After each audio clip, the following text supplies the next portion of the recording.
Nice, nice. How's everybody doing? Let's go.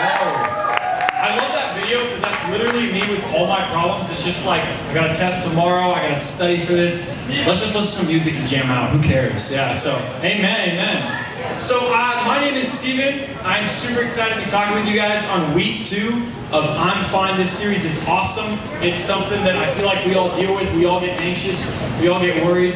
But instead of just going right into the message, I got to tell you guys a story, and it's embarrassing, and it's vulnerable, and it's going to be one that I need something from you guys. Just don't judge me. I'm going to tell you this story expecting you not to judge me. It's good, and here we go. Okay, I was in about 5th or 6th grade, and I'm chilling in class, and this girl walks in, and I'm like, oh my gosh. That's what I said. I said, man, she would melt my ice cream cones, sprinkle my donut. That girl, oh man.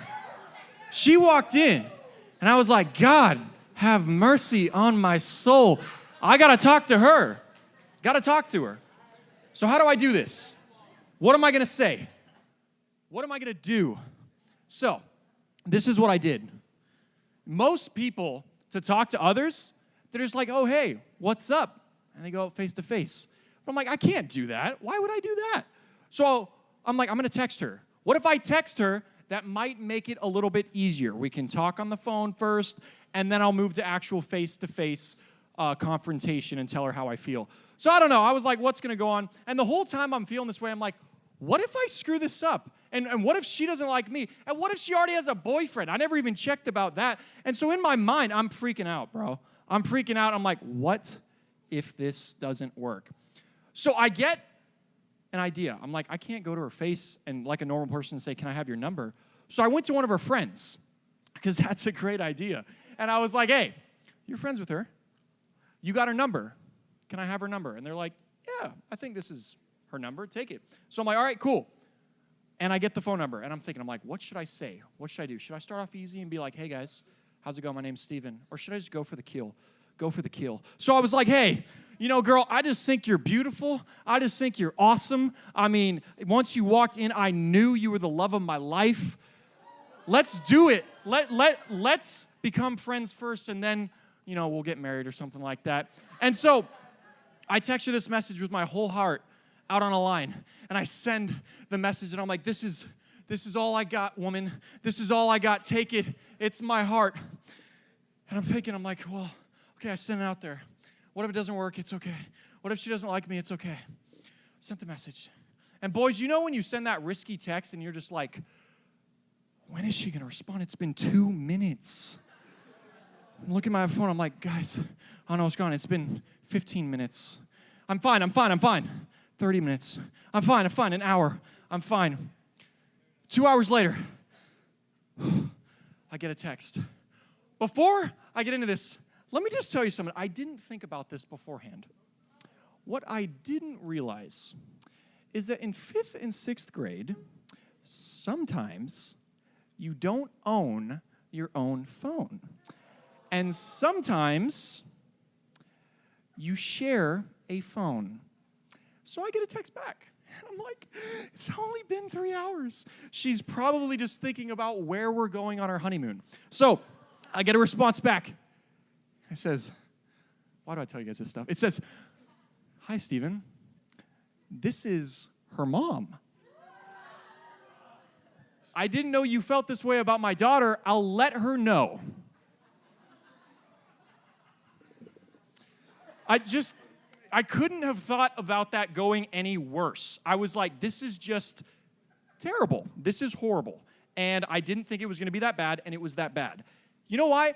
I was thinking, what if I don't send this text? What if I don't show her I'm cool through texting? And I'm like, hey, what if this doesn't work out? And my thoughts completely controlled what I did. I was stupid and just went out there. My name on Instagram and Snapchat back then was Woman Attractor. So I really did think that I was pretty cool. And I don't know where that confidence went now. It still hasn't been working out for me. So I don't know what I was thinking then. But our thoughts, they're powerful. If only I was able to control them. And why is it important to do that? Why is it so hard to control our thoughts in the world that we live in today? it's rough. And if we can't control them, they become our actions. They become what we do. They become the things that we say. And it starts right up here in your mind. That's where our thoughts start. And so before I start, I want to address a misconception that you can't control your thoughts. And that everything that comes into your mind, it's there. It's not my fault. I can't do anything about it. So I'm just going to think this way. I'm just going to do this thing. That's not true. We control our thoughts every single day. You can control your thoughts because you do it every single day. Here's some facts that won't make you feel good. If you want to know how much you worry a day, the average person worries about an hour and 50 minutes a day. That's like watching a full movie or half of Avengers Endgame, one of the two. Amen, amen. If you want to know how much we stress during a week and how much we worry, 12 hours and 53 minutes. And if you want to know how much you stress in your whole lifetime, how much you worry and think about other things, you guessed it, 5 years of your life, you're going to be worrying about something. You're going to be worrying. All that time that you worry, you're controlling where your thoughts go. You're controlling where they go. And let me read you a text. It's in your notes. It comes from 2 Corinthians 10:5. It says this, "And we take captive every thought to make it obedient to Christ." Can you guys underline the word captive?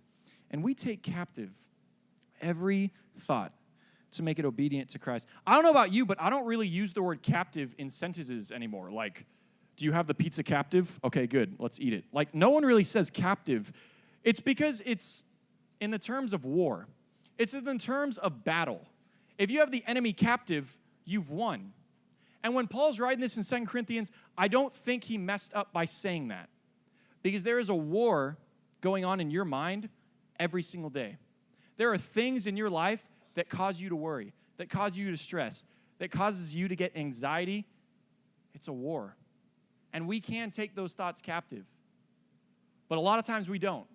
And there's a couple places that we take them. There's a couple places that we choose to take our thoughts. And the first one, it's in your fill-ins.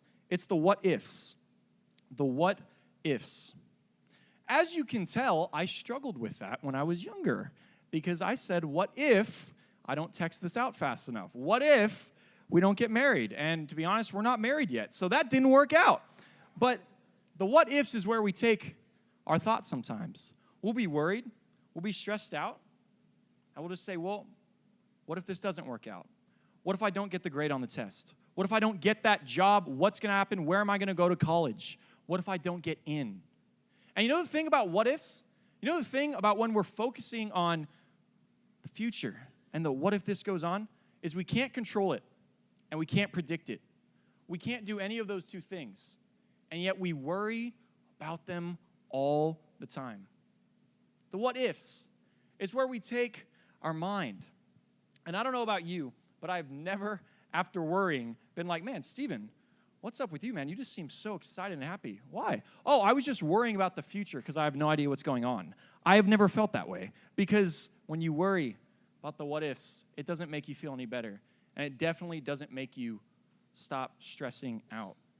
Another place that we take our thoughts is other people. Ooh, other people. Fill that in. Other people.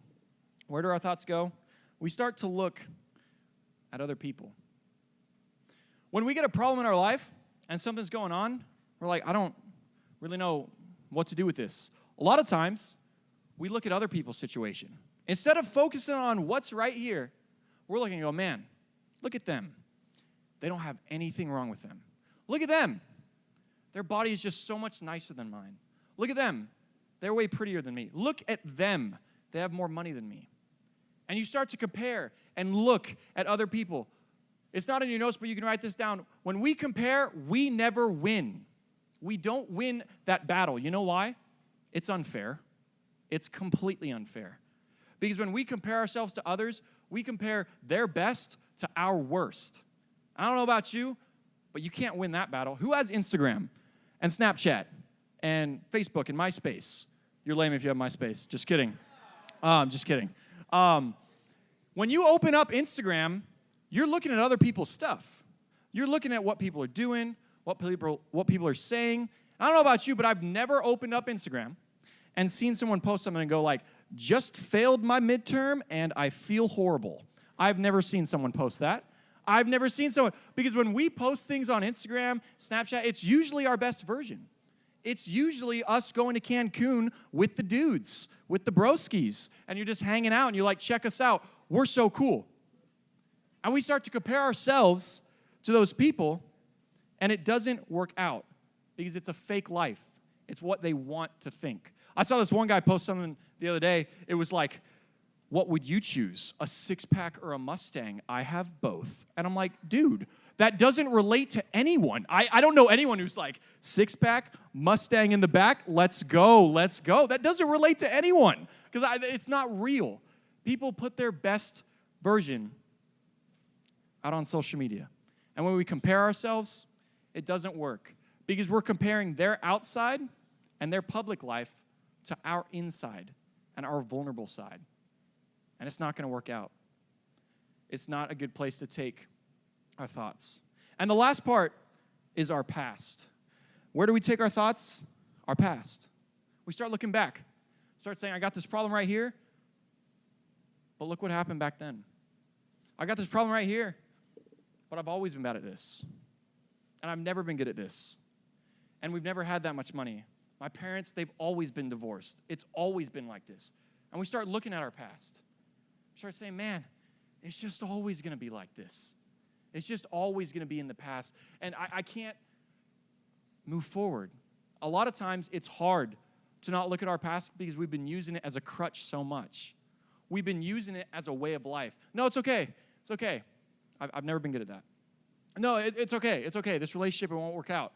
It didn't with my parents. It didn't with that. It didn't with this. And we just keep looking back.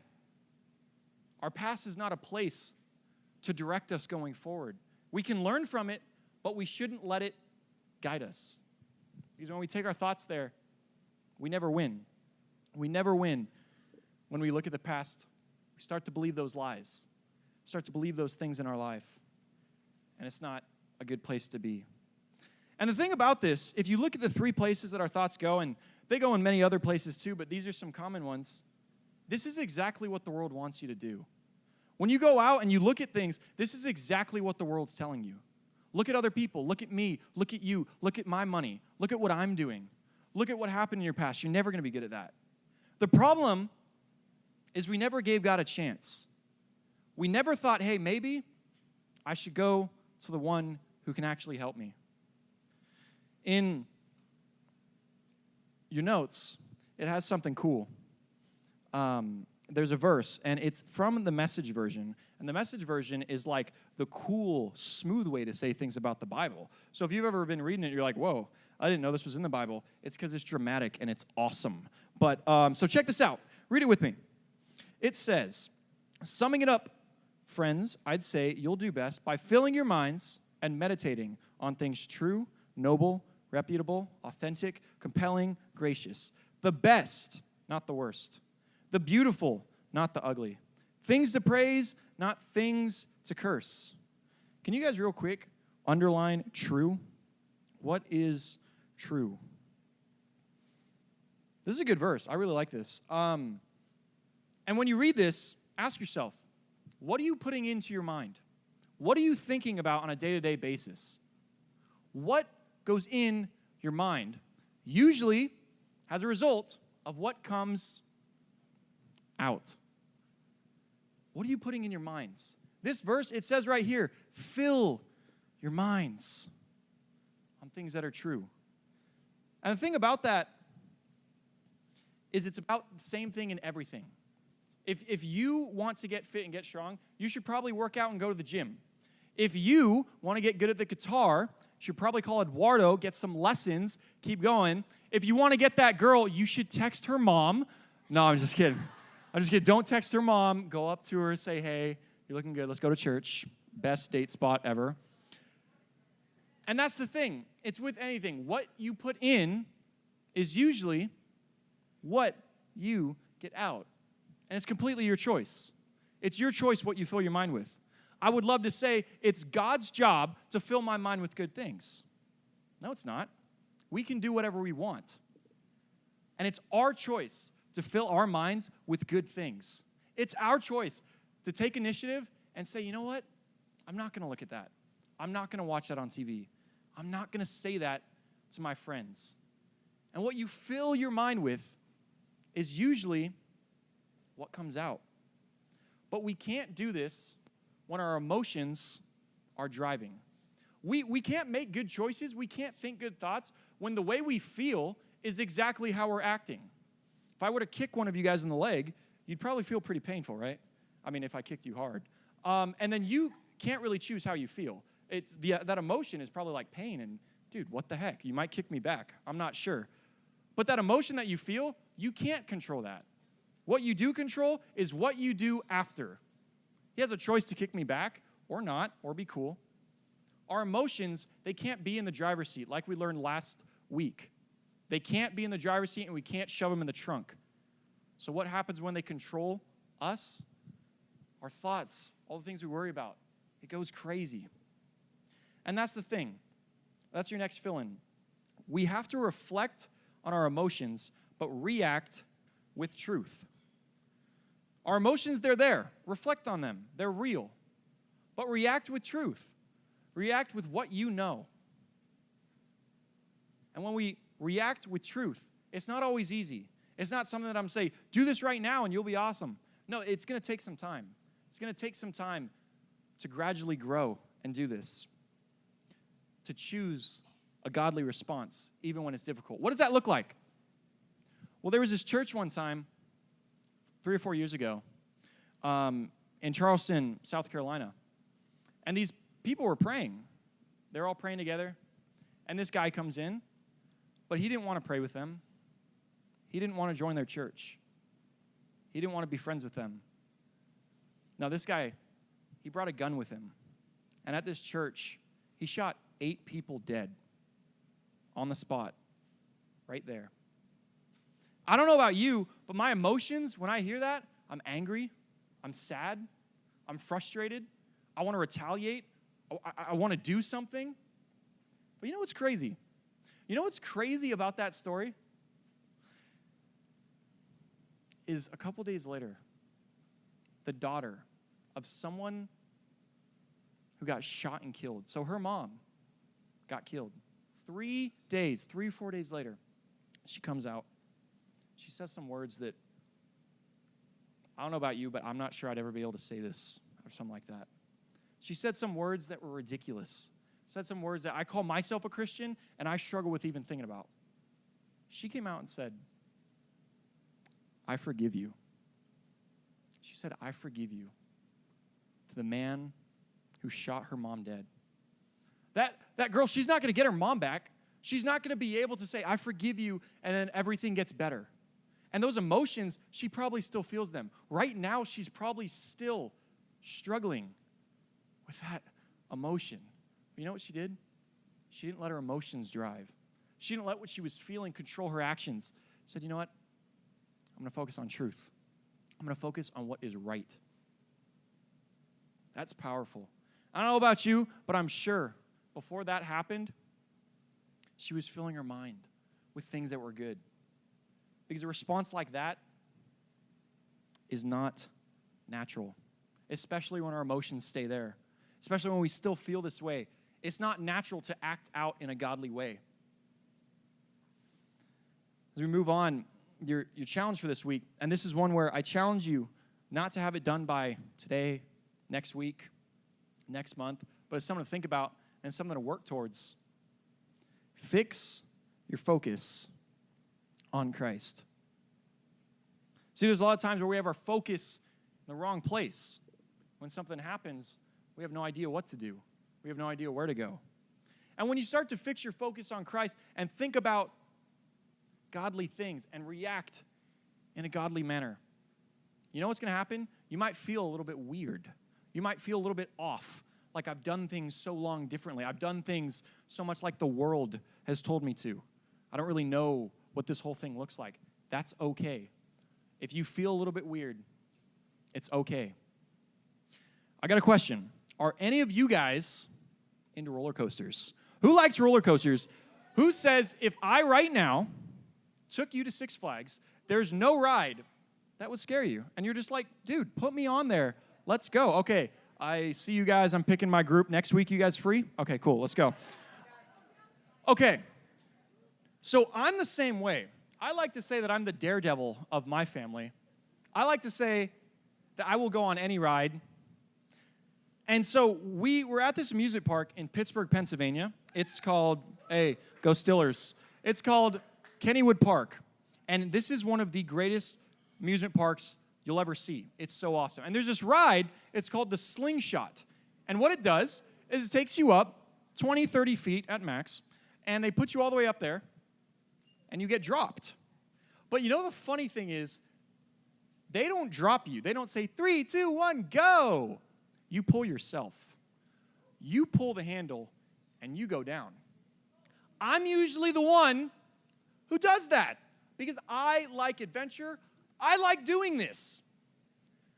And so we went one time, and it was a family reunion, and I got to pull it, and it was awesome. And I'm like, this is great. Check me out, guys. And I pulled it, and we went down.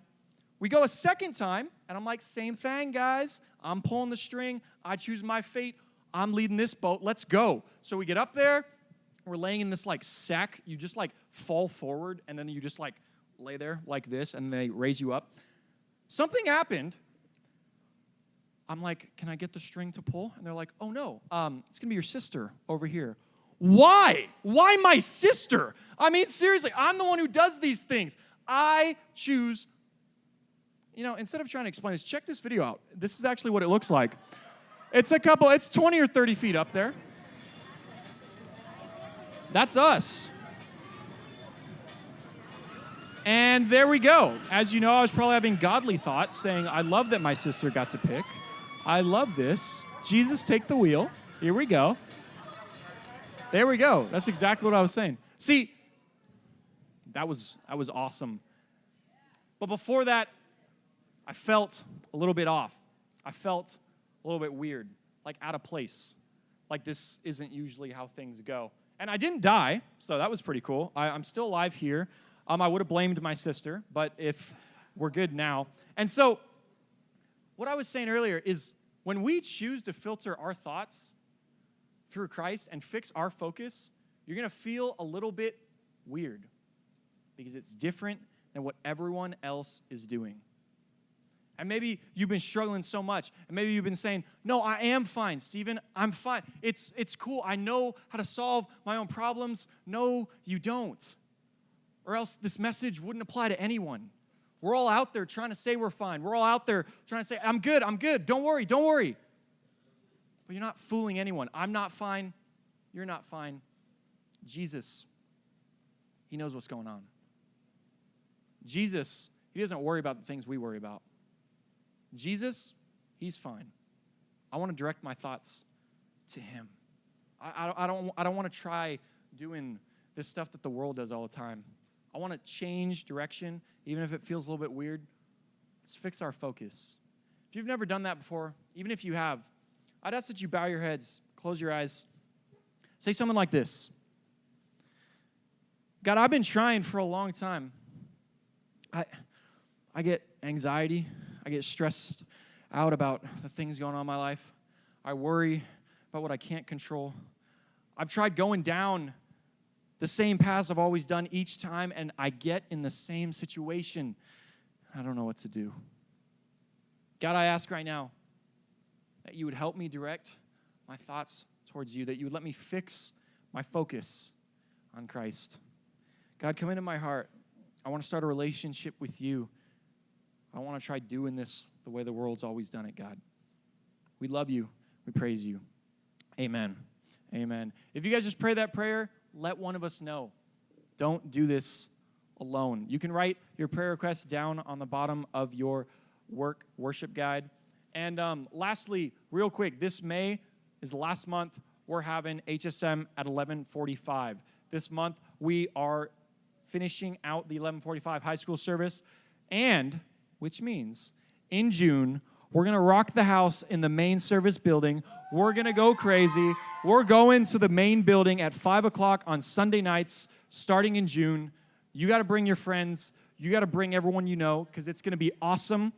Other than that, go students, go. Everyone else, have an awesome week.